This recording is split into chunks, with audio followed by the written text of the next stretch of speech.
Днес ни посети човек от комисията на ЕПАЛ във връзка с взимането на новият ни лиценз за ремонт на ЕПАЛ палети. Освен това, 4 камиона чакат на опашка да ги натоварим. Докато колегите товареха поредния камион, аз и пазачът на базата се захванахме да снимаме. Процесът по взимане на лиценз за ремонт на ЕПАЛ палети не беше никак лесен. Отне ни няколко месеца, куп документи и трябваше да закупим лицензирани части за самия ремонт на палетите. Това са част от лицензираните дъски за ремонт на ЕПАЛ палетите.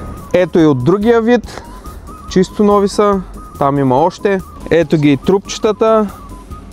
Чисто нови. Така изглежда едната практическа задача от обучението. Колегата изглежда доволен от себе си. Научихме още по-интересни факти за ЕПАЛ палетите.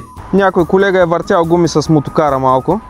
Нормално. Това тук е за който не слуша. А тук положението е просто страшно. Не знам кога ще го оправим това нещо, но чакаме първо сега да покрием ето този навес, за да почнем да нареждаме отдолу.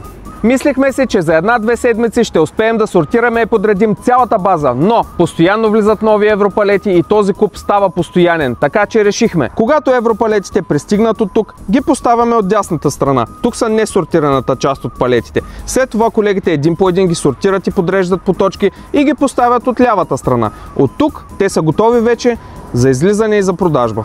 Последвайте ни, защото натискаме здраво и успяхме да превърнем тази цялата база в един истински бизнес.